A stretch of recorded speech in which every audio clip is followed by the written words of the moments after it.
BJP एक बार फिर से अलायंस के साथ सत्ता में आ चुकी है और काफी उत्साह के साथ उन्होंने देश के कानूनों को रिव्यू करने और न्यू लॉज को इम्प्लीमेंट करने के अपने विजन पर काम करना भी शुरू कर दिया है। अपने थर्ड टेन्योर की शुरुआत करते हुए जहां एक तरफ बीजेपी काफी पॉजिटिव साउंड कर रही है, वहीं एक ऐसा एलिगेशन उनके एक मेंबर पर लगाया गया है जिसके चलते उन्हें अपने थर्ड टेन्योर की शुरुआत में ही क्रिटिसिज्म मिलना शुरू हो गया है। आपको बता दूं कि ये एलिगेशन सेक्सुअल मिसकंडक्ट से जुड़ी है। 7 जून को राष्ट्रीय स्वयंसेवक संघ की मेंबर शांतनु सिन्हा ने एक फेसबुक पोस्ट पर इल्जाम लगाया है कि Bharatiya Janata Party information technology IT head Amit Malviya nefarious activities में इन्वॉल्व है, जिसमें महिलाओं का सेक्सुअल एक्सप्लॉयटेशन भी शामिल है। आपको ये जानकर भी हैरानी होगी कि शांतनु सिन्हा वेस्ट बंगाल बीजेपी यूनिट के मेंबर राहुल सिन्हा के भाई हैं। जैसे ही ये पोस्ट फेसबुक पर सरफेस हुआ, वैसे ही ऑपोजिशन पार्टी और लोगों ने एक बार फिर से बीजेपी को बैश करना शुरू कर दिया। पर जैसे कि हमने आपसे कहा कि इस बार बीजेपी अपने नए टेन्योर को लेकर काफी पॉजिटिव है, तो ऐसे में जब मालविया पर ये एलिगेशन लगाई गई, उन्होंने बिना देरी करते हुए शांतनु सिन्हा को एक लीगल नोटिस भिजवा दिया है। मालविया ने शांतनु को भेजे नोटिस में लिखा है, एलिगेशंस की नेचर बहुत ऑफेंसिव है क्योंकि ये गलत तरीके से सेक्सुअल मिसकंडक्ट का इल्जाम लगाते हैं जो मेरे क्लाइंट ने सपोजली किया है। ये मेरे क्लाइंट की डिग्निटी और रेपुटेशन के लिए नुकसान पहुंचाना रहा है क्योंकि मेरे क्लाइंट प्रोफेशनल प्रोफाइल की वजह से एक पब्लिक फिगर है। पब्लिक अपॉलजी और ₹10 करोड़ के डैमेजेस मांगते हुए नोटिस में आगे लिखा है, मैं आपको इस लीगल नोटिस के रिसीप्ट के 3 दिन के अंदर अपने डेफेमेटरी स्टेटमेंट्स को सभी पब्लिक प्लेटफॉर्म से हटाने और एक पब्लिक अपॉलजी इशू करने को कह रहा हूँ। अगर आपने ऐसा नहीं किया तो मेरे क्लाइंट आपके खिलाफ एप्रोप्रिएट लीगल एक्शन लेने पर मजबूर हो जाएंगे, जिसमें सिविल और क्रिमिनल डेफेमेशन के लिए आपको प्रोसिक्यूट करना शामिल है, आपके रिस्क और कॉस्ट पर। इस लीगल नोटिस में आगे ये भी लिखा गया है कि मैं आपसे ₹10 करोड़ सिविल डैमेजेस के रूप में मांगता हूं, जो मेरे क्लाइंट को मेंटल हैरेसमेंट, एगनी और रेपुटेशन लॉस के रूप में हुआ है आपके फेसबुक पोस्ट डेटेड 7 जून 2024 के कारण, जहां अमित मालविया ने सिन्हा के अगेंस्ट तुरंत एक्शन लेते हुए उन्हें एक लीगल नोटिस इशू किया। वहीं दूसरी ओर अगर हम सिन्हा की बात सुने तो उन्होंने इंडिया टुडे से बात करते हुए कहा है,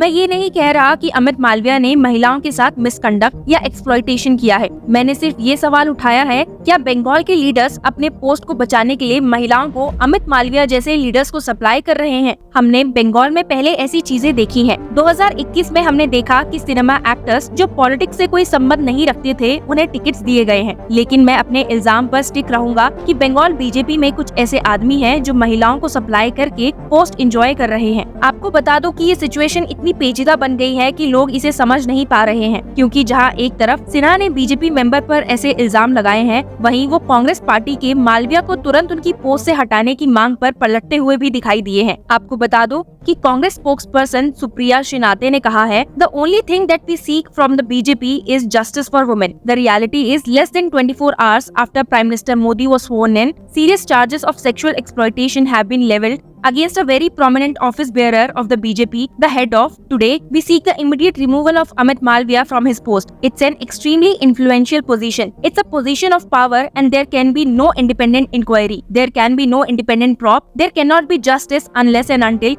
he does not get removed from the post. Congress की मालविया को पोस्ट से हटाने और बीजेपी को बैश करने के एक्शन पर RSS मेंबर शांतनु सिन्हा ने ये क्लेम किया है कि Congress is spreading hate campaign against Amit Malviya and the BJP. अपने एक सोशल मीडिया पोस्ट में सिन्हा ने कहा है कि कांग्रेस एक नार्सिसिस्ट और most corrupted political party of the country है और हेट कैंपेन स्प्रेड करती है। खुद को क्लैरिफाई करते हुए he said, I want to give a clear message that the post was not aimed to malign Malviya but as a caution not to get entangled in a honey trap which was first brought to light by Tathagata Roy, ex-president of the state unit. If my post hurts Malviya and or undermines my party for such misinterpretation and edited version, I do express my heartfelt sorrow for the same. Sinha ने और भी clarify किया कि post के किसी भी कोने में मालविया द्वारा महिलाओं का सेक्सुअल एक्सप्लॉयटेशन मेंशन नहीं है। उन्होंने कहा, बल्कि मैंने अपनी चिंता व्यक्त की है कि मिस्टर मालविया को पार्टी के कुछ अनस्क्रूपलस लीडर्स हनी ट्रैप में फंसा सकते हैं ताकि वो अपने पोस्ट से चिपके रहें, चाहे रीसेंट इलेक्शन में उनकी हार ही क्यों ना हुई हो। हमने ऐसे हनी ट्रैप का कड़वा अनुभव मिस्टर कैलाश विजयवर्गीय,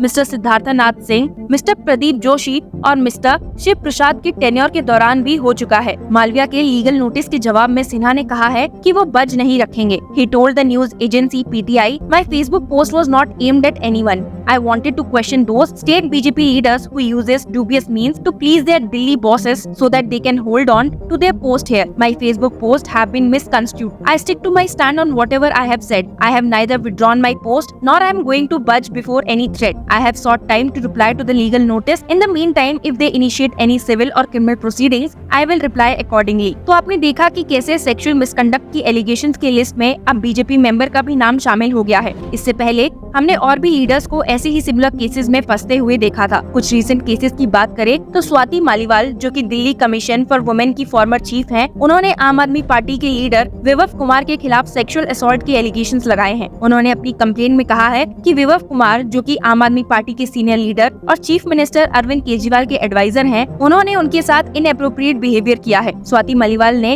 अपनी कंप्लेन दिल्ली पुलिस के सामने दर्ज करवाई है, जिसमें उन्होंने एक्यूज किया है कि विभव कुमार ने उनके साथ इनएप्रोप्रिएट बिहेव किया। उन्होंने कहा कि उन्होंने इस इंसिडेंट के बारे में आम आदमी पार्टी के टॉप लीडरशिप को भी इन्फॉर्म किया था, लेकिन कोई एक्शन नहीं लिया गया। सिमिलरली कुछ दिन पहले वेस्ट बंगाल गवर्नर बॉस पर भी राजभवन की एक स्टाफ ने ये एलिगेशन लगाई थी कि गवर्नर ने उन्हें 2 इंस्टांसेस पर सेक्सुअली मोलेस्ट करने की कोशिश की थी। विक्टिम की ये कंप्लेन करते ही गवर्नर ने इन सभी एलिगेशंस को डिनाई किया और राजभवन के सभी स्टाफ मेंबर्स को इंस्ट्रक्ट किया कि वो पुलिस से किसी भी तरह का कोई कम्युनिकेशन ना रखे। यहाँ तक कि राजभवन से सीसीटीवी फुटेजेस भी पुलिस को देने से मना कर दिया गया था। प्रज्वल रिवाना कर्नाटका के हसन से जनता दल सेक्युलर के MP और former chief minister HD Kumaraswamy के नेफ्यू भी रिसेंटली एक सेक्स स्कैंडल की एलिगेशंस के चलते सामने आए हैं। ये कंट्रोवर्सी तब उठी जब कुछ ऑडियो क्लिप्स और वीडियोस वायरल हुए जो एलिजली उन्हें सेक्सुअल मिसकंडक्ट में इन्वॉल्व दिखाती हैं। इस स्कैंडल के बाद ऑपोजिशन पार्टीज ने प्रज्वल रिवाना और JDS को टारगेट किया, डिमांडिंग कि उन्हें उनकी पोजीशन से हटाया जाए